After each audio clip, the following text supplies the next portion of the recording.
Fala, guerreiro! Professor Bruno Carvalho, continuando aqui a resolução da prova da SpaceX 2020. Então vamos lá, pega o papiro, questão 7. Simbora!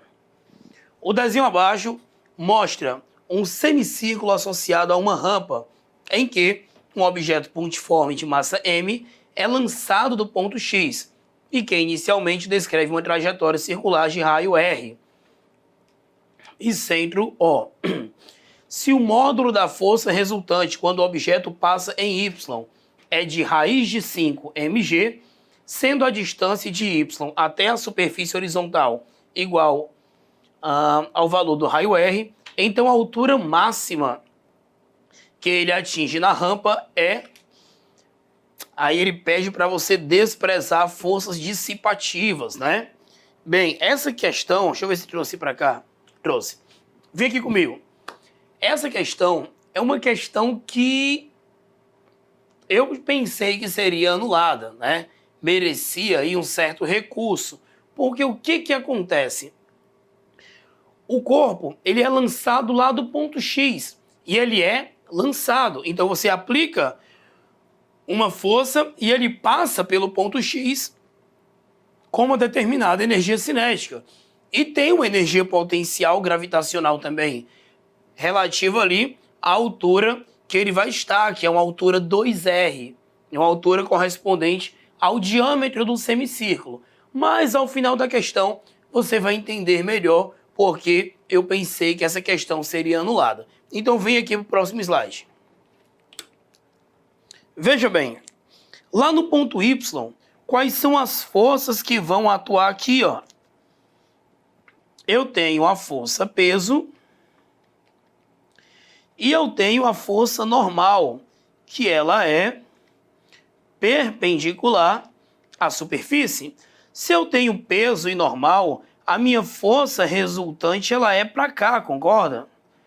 Fazendo 90 graus, ó. Essa é a minha força resultante. Daqui eu tiro a conclusão que força resultante ao quadrado é igual a normal ao quadrado mais a força peso ao quadrado. Tranquilo, Bruno? E aí? E aí que a questão fala aqui é o seguinte. Ela fala que a força resultante no ponto Y é raiz de 5 mg. Ou seja, eu tenho aqui, ó, raiz de 5 mg ao quadrado. A força normal nesse ponto eu não faço a menor ideia. A força peso é m vezes g, que também fica ao quadrado. Raiz de 5 ao quadrado, isso vai dar 5. M ao quadrado vezes g ao quadrado. Se eu pegar esse termo aqui e passo subtraindo, eu tenho m ao quadrado, g ao quadrado, igual a normal. Logo, a minha força normal ao quadrado é igual a 4m ao quadrado, g ao quadrado. Concorda comigo? Força normal vai ser raiz de 4m ao quadrado, g ao quadrado. N vai ser igual a 2mg. Essa aqui é a força normal, beleza? Só que veja bem, essa força normal ela aponta para o centro, então eu posso dizer que essa minha normal aqui corresponde à minha força centrípeta. Força centrípeta vai ter o mesmo módulo da normal, e essa força centrípeta ela é calculada por mv ao quadrado sobre r. Quem é v? V é a velocidade no ponto Y. Beleza? E a minha normal, 2mg. Olha só, ficou legal porque eu posso fazer uma sequência de toma-toma aqui, ó. Toma, toma. Esse r está dividindo, passa multiplicando. Eu tenho que vy ao quadrado vai ser igual a 2rg, tá? E aí eu guardo essa informação bem aqui. Se o meu sistema ele é conservativo, eu tenho que a energia mecânica no ponto Y vai ser igual à energia mecânica, eu vou chamar aqui de ponto Z. energia mecânica no ponto Y vai ser igual a energia mecânica no ponto Z. Bruno, mas no ponto Y, ele tanto tem energia cinética, porque ele tem velocidade, como ele tem energia potencial. E lá no ponto Z, ele só tem energia potencial, não é isso? Exatamente. Como é que eu calculo a energia cinética de Y? mVy² sobre 2. E a energia potencial no ponto Y, como é que é calculado? mGHY. E a energia potencial no ponto Z? mg, no caso aqui ele chama de altura máxima, né? Altura máxima, que é o que nós queremos. Olha só, essa massa ela pode ser cortada, né? Se eu colocar ela em evidência no primeiro membro, beleza? E vamos substituir o que nós temos aqui. Como é que quem é Vy²? 2RG. E aqui fica 2. Quem é HY? Bem, HY é a altura do ponto Y em relação ao solo. Então é R, não é isso? E eu esqueci de botar o Gzinho aqui. Show. Igual a G vezes a altura máxima. Agora apareceu G em todos os lugares. Também posso cortar aqui, aqui e aqui. Esse 2 vai embora com esse. Chegamos à conclusão que a altura máxima atingida é igual a 2R. E o item correto da questão é o item A de aprovação. Bruno, por que você acha que essa questão você achou que ela seria anulada? Porque é o seguinte, lá no ponto X, que estava a uma altura 2R, se ele foi lançado, se ele não tivesse sido lançado, se ele tivesse sido abandonado apenas, ele chegaria até uma altura máxima, o quê? 2R. Tipo uma rampa de skate sem atrito. A bolinha vai, desce de um nível e chega até um outro lado com um nível ali de mesma altura. E fica indo e voltando, indo e voltando. Se tiver atrito, né, a altura vai diminuindo. Beleza? Só que lá do ponto X, ele foi lançado. Então ele deveria sim atingir uma altura aí maior do que 2R, tá? Mas aí é o que temos para hoje, né? Vamos para a próxima questão. Questão 8. Olha aí, questãozinha bacana, tá? Teórica, mas que requer uma atenção. Olha só. Considere as seguintes afirmações. No interior de uma esfera metálica condutora em equilíbrio eletrostático, o campo elétrico é nulo. Sim, chamamos isso de blindagem eletrostática. É a tal da gaiola de Faraday, né? Então isso aqui, ó, verdadeiro, tá? 2. Um campo elétrico uniforme formado por duas placas paralelas, planas e eletrizadas com cargas opostas. Uma carga negativa é abandonada no interior das placas, então a carga deslocar-se-á, olha que bonito, deslocar-se-á da região de maior potencial elétrico para a de menor. Vamos ilustrar isso aqui. Carga positiva, plaquinha negativa. Essa aqui, ó, tem potencial maior e aqui tem potencial menor. Como é que ficam as linhas de campo? Essa aqui gera campo de afastamento, essa de aproximação, então as linhas de campo ficam assim, ó, paralelas, indo da placa positiva para a negativa. Eu vou soltar uma carga, o que ele fala? Uma carga negativa, né? Se a carga ela é negativa, ela vai se deslocar para onde? Ela vai ser repelida por essa placa e vai ser atraída por essa, ela vai vir para cá. Então aqui está dizendo que ela vai da região de maior potencial para de menor potencial. E não é. Ela vai da de menor para maior. Então esse aqui é falso. Beleza? Olha o 3. Um objeto eletrostaticamente carregado, aproximar de um objeto em equilíbrio eletrostático, induz neste uma carga uniformemente distribuída. Não, o que vai acontecer quando você aproxima um condutor eletrizado de um corpo neutro é uma polarização de cargas. Então, essa aqui também é falsa. Olha a quarta, né? Uma carga pontiforme de 1 microcoulomb é deslocada de um ponto A até um ponto B de um campo elétrico. A força elétrica que age realiza um trabalho de 1 vezes 10 a menos 5 joule. Então, a DDP é 100 volts. Vamos ver, ó. Trabalho da força elétrica é Q vezes U. Se o trabalho é 1 vezes 10 a menos 5 e a carga de teste é 10 a menos 6,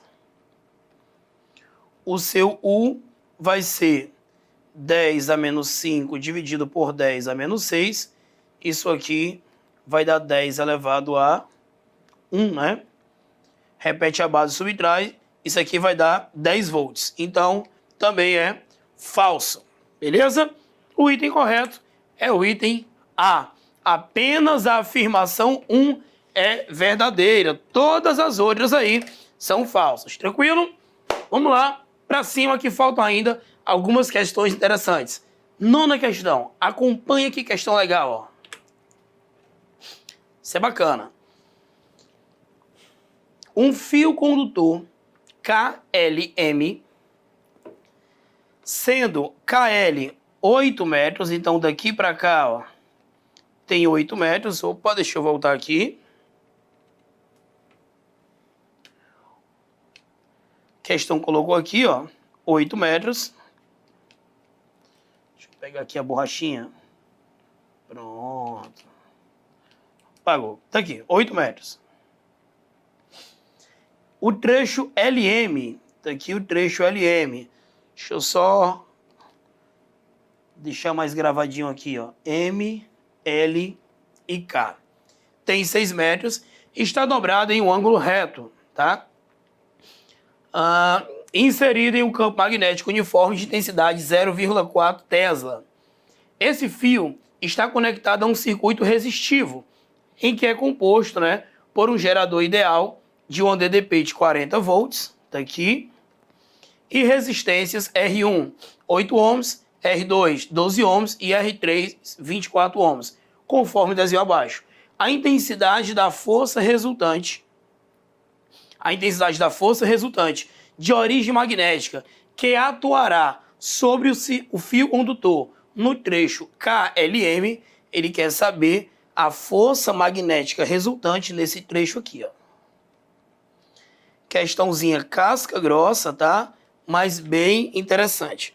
Trouxe a imagem para cá para facilitar a nossa vida. Bruno, vamos começar por onde? Vamos começar esquecendo que esses camaradas K, L e M existem. Vamos olhar apenas para os resistores, tá? Rapaz, tá pronto. Vamos olhar apenas para os resistores. E aí, o que eu vou fazer? Eu vou redesenhar esse circuito. Eu vou redesenhar essa associação.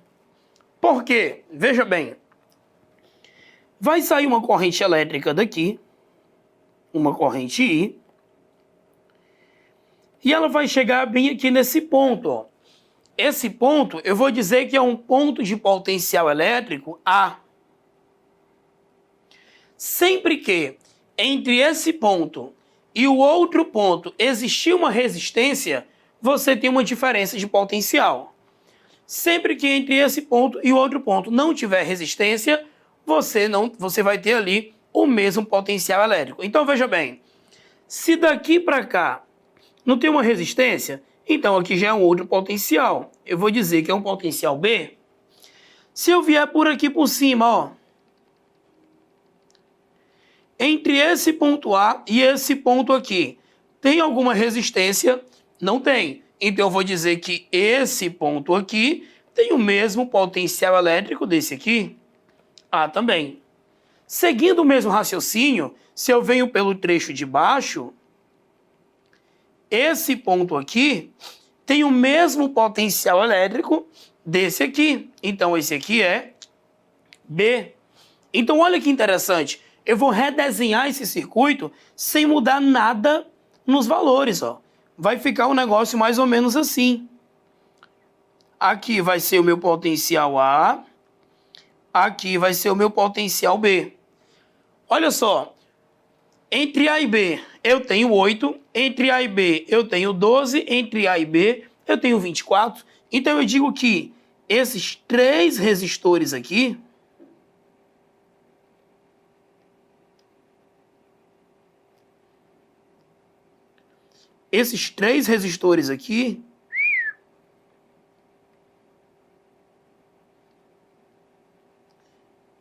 eles estão associados em paralelo. 8, 12 e 24.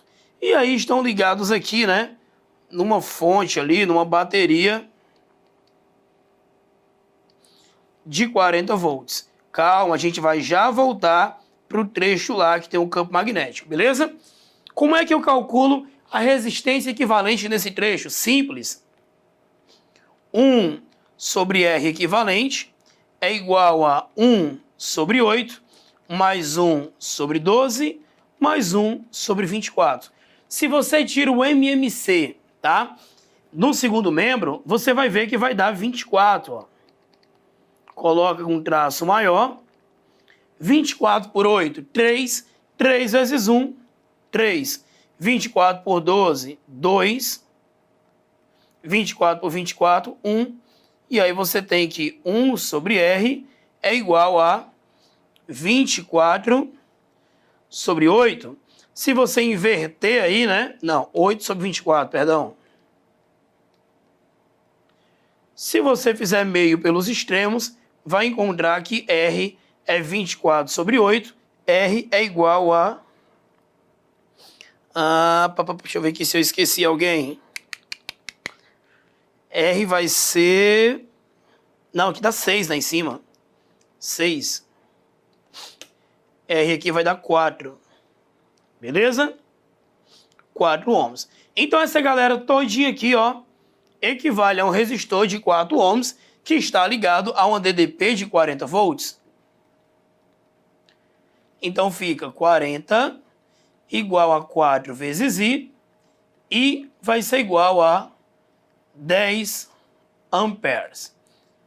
Então todo esse fio aqui está passando uma corrente de 10 amperes. Então daí o que é que você vai fazer, ó?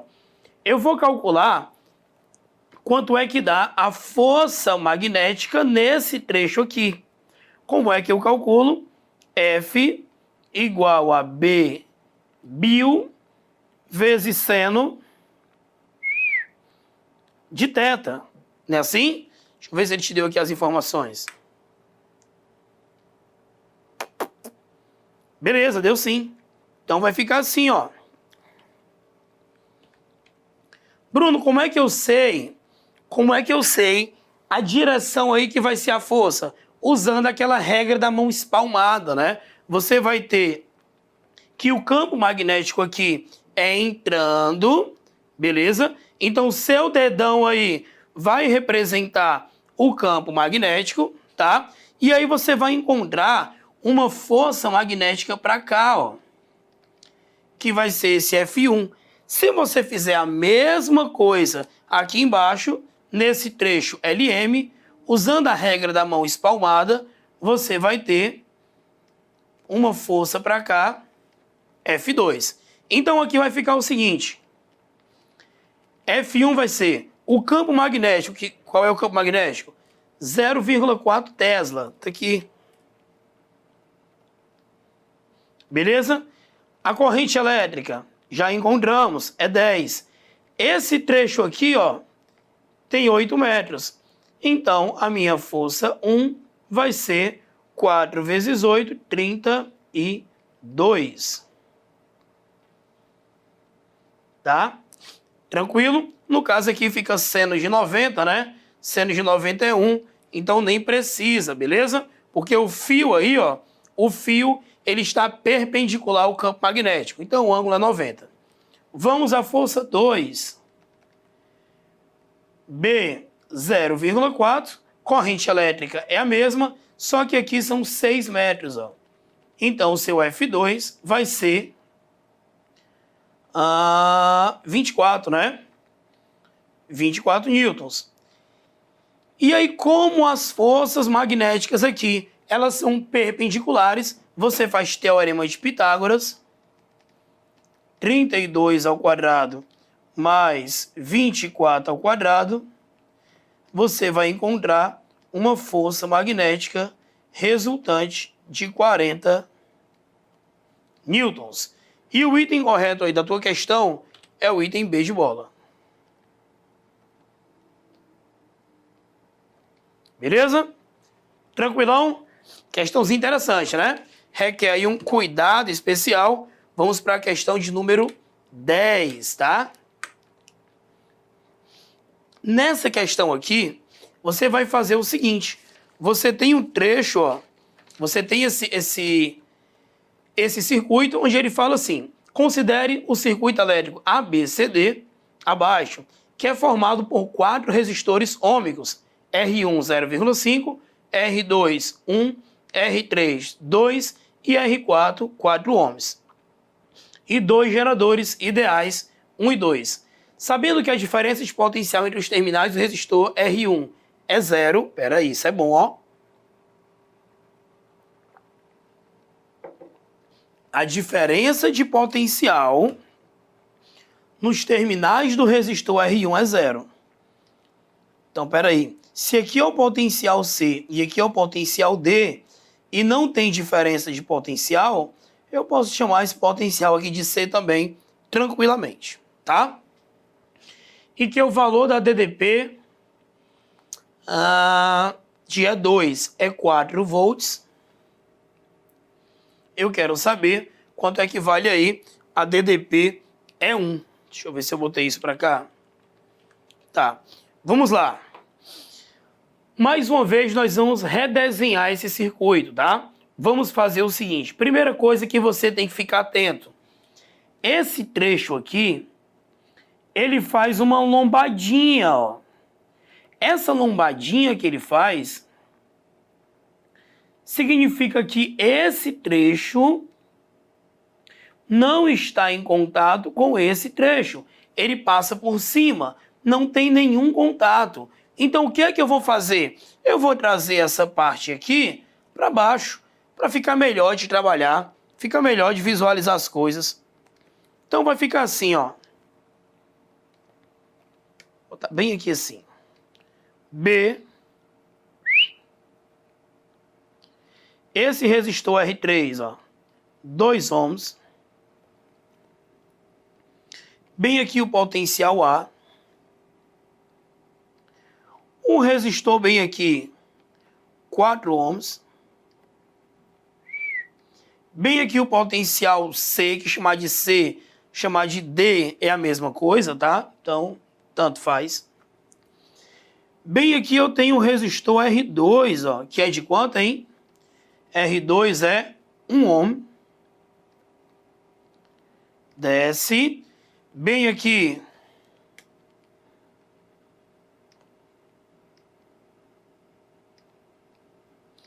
um resistor de 0,5 ohms, que é o R1, tá? Aqui dentro eu tenho 4 volts.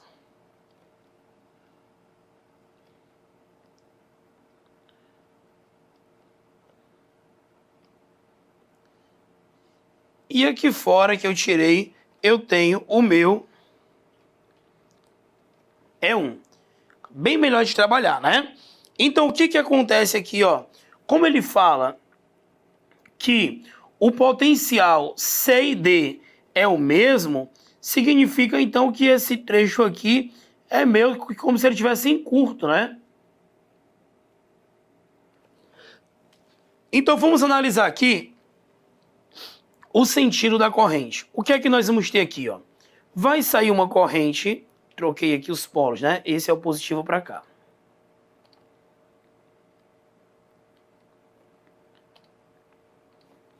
Vai sair daqui uma corrente I1. Ela vem por aqui, ó. Chega bem aqui. Só que aí ela não vai vir por aqui. Bruno, como é que tu sabe que ela não vai passar pelo 0,5? Porque esses dois pontos têm o mesmo potencial.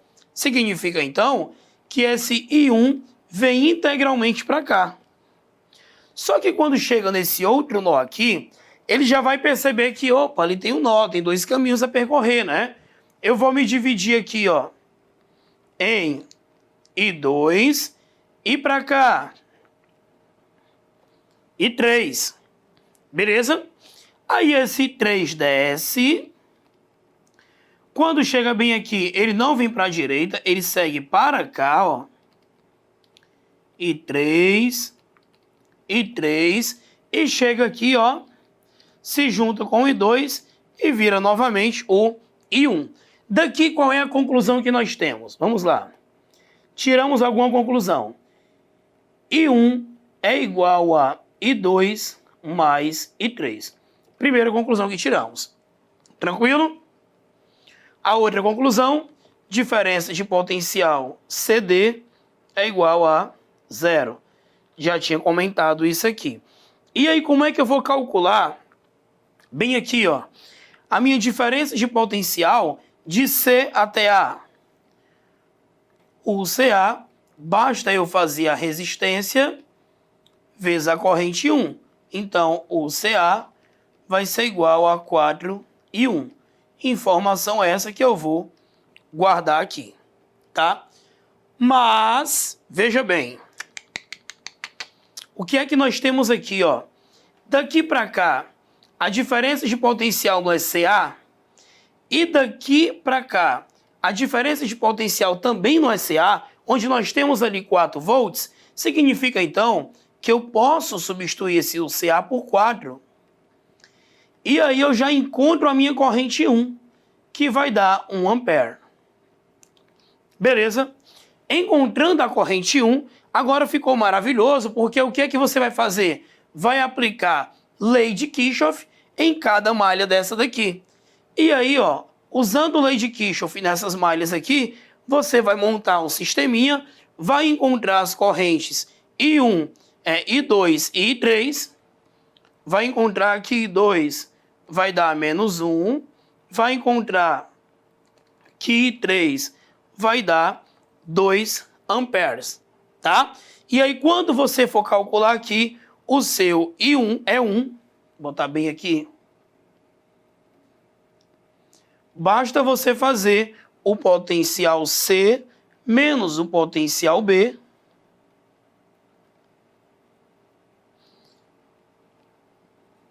que você vai encontrar aqui 2 volts, que é o item B de bola, tá? Então, o caminho das pedras é encontrar essa corrente 1 aqui, ó. Depois, é só você usar a lei de Kirchhoff para encontrar aí o I2 e o I3 e depois calcular aí a sua tensão, né? É 1. Tranquilo? Questão 11, né? Outra questão que eu vou dar aqui, o bizuzinho, o caminhozinho das pedras aí para você. Na questão 11, você vai ter que fazer o seguinte. Ele diz aí que você tem 2 blocos onde os dois estão sobrepostos, né? E ele vai querer saber aqui, ó, a intensidade da força horizontal F aplicada ao bloco B nas condições abaixo, né? Capaz de tornar iminente o movimento. Então, para resolver essa questão, você precisa isolar aqui os blocos, beleza? Você vai ter que isolar os blocos e vai ter que ver as forças que agem em cada um desse aqui. Verificando as forças que estão agindo aí em cada um, normal, peso, atrito no ponto B, só para te ajudar aqui, ó, você vai ter, ó, no corpo A, eu tenho normal, eu tenho aqui essa é tração que você pode decompor em Tx e Ty, tá?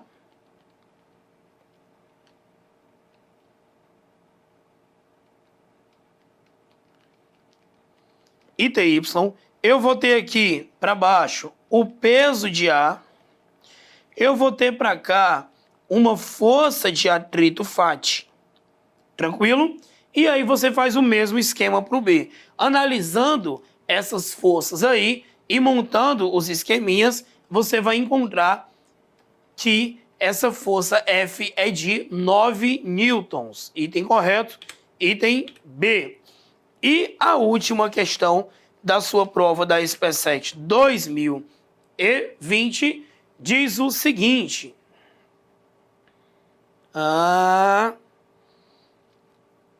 Vamos lá. O desenho abaixo apresenta uma barra metálica ABC em formato de L, peso desprezível, com dimensões AB 0,8 e BC 0,6. Então ele te mostra aí, ó, um sistema em equilíbrio, tá? Onde eu tenho aqui uma barra articulada, aqui é o ponto de rotação, eu aplico uma força bem aqui, beleza? Do lado de cá eu vou ter algumas forças atuando, como, por exemplo, tração para cima, empuxo para cima e peso para baixo. Então o que é que você vai fazer aí, ó? Ele quer saber o valor do módulo da força F, que faz 90 graus ao lado BC e mantém o sistema em equilíbrio. Então você vai fazer o seguinte, você vai igualar os momentos, tá? Iguala o momento do lado de cá com o momento do lado de cá. Igualando esses momentos, você vai encontrar uma força de 2 raiz de 2t sobre 3. Depois que você encontrar essa força, você vai fazer que o empuxo mais a tração vai ser igual ao peso desse bloco aqui. Fazendo isso, você encontra que a tração vai ser de 300 newtons. E aí, encontrando a tração de 300 newtons, você joga aqui, ó, 2 raiz de 2 vezes 300 sobre 3, sequência de toma-toma, 200 raiz de 2, que é o item A de Alfartano. Beleza? Essa foi a prova da SPSEC 2020. Mantenha-se firme no propósito, fé na missão, que a vaga é tua. Valeu!